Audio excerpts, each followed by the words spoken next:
نماز میں وسوسوں سے کیسے بچا جائے، اور اگر وسوسے آئیں تو کیا کرنا چاہیے، اور کون سے وسوسے ایسے ہیں کہ جن سے آدمی نہ گنہگار ہوتا ہے اور نہ ہی اس کی نماز میں کوئی اس کا خرابی کا اثر پڑتا ہے۔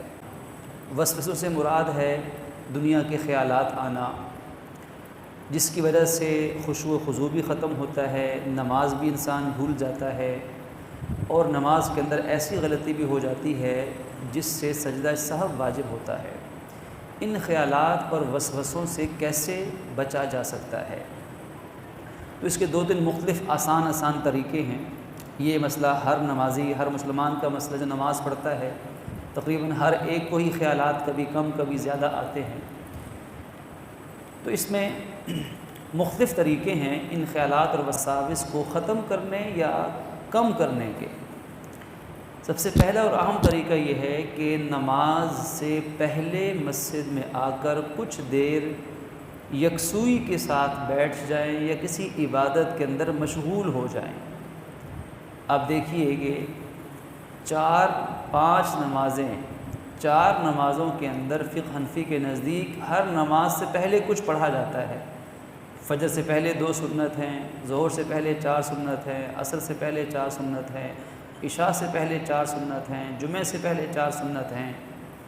یہ جو ہمیں پہلے بلایا جا رہا ہے اور نماز پڑھائی جا رہی ہے تاکہ اس سنت عمل یا نفل عمل کے ذریعے سے ہماری توجہ ذہن نماز کی طرف آ جائے۔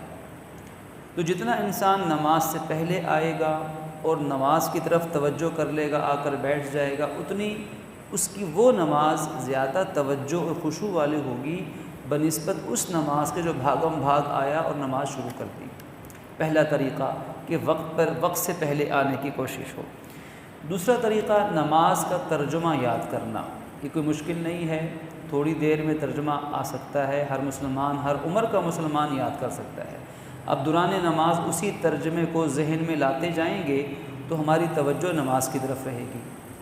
تیسرا اور اہم طریقہ نماز کے فرائض، واجبات، سنتیں وغیرہ یاد کرنا۔ کہ مثلاً میں نے اللہ اکبر کہا تو یہ تکبیر تحریمہ یہ شرط ہے، ابتدا کی فرض ہے۔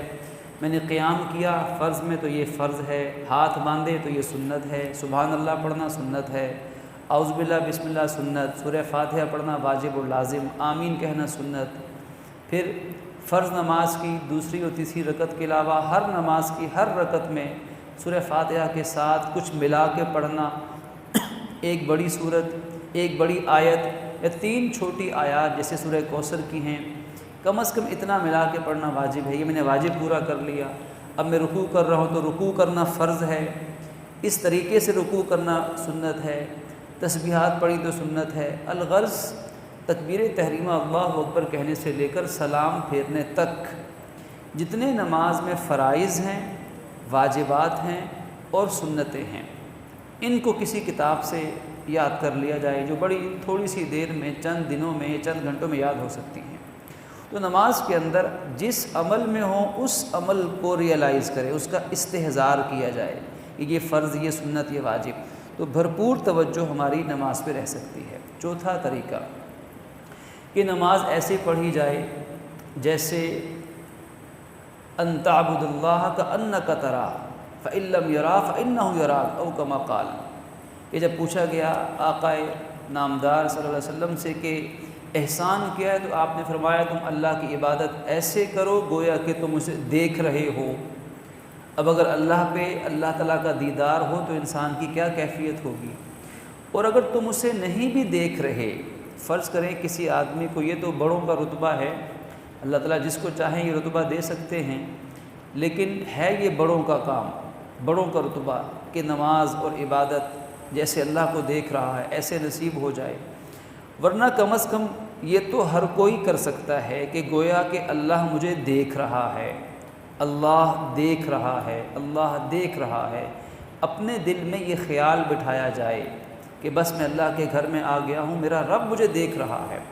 تو جب یہ احساس، خیال اور یقین بن جائے گا تو پھر نماز کے اندر خود بخود کیفیت بنے گی، توجہ بنے گی۔ لیکن ایسے خیالات، اب یہ چاروں طریقے کسی نے آزما لیے، کچھ اور بھی وہ بھی آزما لیے، پھر بھی کیا ہوتا ہے، خیالات آ جاتے ہیں۔ تو ایسے خیالات جو خود بخود آ جائیں اور خود انسان اپنی مرضی سے اس کو سوچے نہ، خود بخود آ گیا اور اس کے پیچھے بھی نہیں لگا، تو یقین جانیے کہ ایسے خیالات سے ہمارا فائدہ تو ہو سکتا ہے، نقصان نہیں ہو سکتا۔ فائدہ کیسے ہوگا؟ فرض کیجئے ہم نے نماز کے فرائض، ترجمہ، اللہ کے دیکھنے کا خیال، نماز سے پہلے بھی آ گئے، ساری کوششیں کر لی، اللہ اکبر کہا اور خیالات آنا خود بخود شروع ہو گئے۔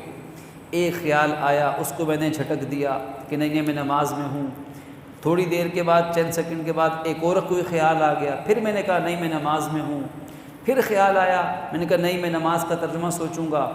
اور یوں میں اپنی پوری نماز کے اندر ایک مسلسل ایک جنگ کے اندر مبتلا ہوں، ایک مسلسل فائٹ چل رہی ہے، مسلسل جہاد چل رہا ہے، نفس کے خلاف جہاد چل رہا ہے۔ خیال آتا ہے اور اس کو جھٹک دیتا ہوں۔ ایک حدیث کا مفہوم بنتا ہے کہ شیطان کی مختلف قسمیں ہیں، ان میں سے ایک خاص قسم ہے شیطان کی اولاد کی کہ جس کا کام ہی صرف نماز کے اندر وسوسے ڈالنا ہے، وہ اور کوئی کام نہیں کرتا۔ وہ نمازی کے ذہن میں، خیالات میں وسوسے ڈال کے اس کی نماز خراب کرتا ہے۔ تو وہ شیطان وسوسے ڈالتا ہے لیکن ہم توجہ اس طرف نہیں کرتے، فوراً نماز کی طرف ہے۔ تو بہت سے بعض فقہاء نے لکھا ہے، حضرت مفتی محمد تقی عثمانی صاحب دامت برکاتہم علیہ ہمارے استاد محترم، وہ بھی بعض جگہ فرماتے ہیں کہ اس نماز کا ثواب، یہ نماز جس میں وہ بھرپور کوشش سے وسوسوں اور خیالات سے اپنے آپ کو بچانے کی پوری محنت میں، جد و جہد میں لگا ہوا ہے اور اپنی مرضی سے کچھ نہیں سوچتا، خود آتے ہیں یہ نکال دیتا ہے، اس نماز کا ثواب اس نماز سے زیادہ ہے جس میں کبھی کوئی وسوسہ آیا ہی نہیں اور کوئی مشقت برداشت نہیں کرنی پڑی۔ کیونکہ شریعت کا ضابطہ ہے جس کام میں، دین کے کام میں مشقت بڑھے گی اس کا ثواب بھی بڑھ جائے گا۔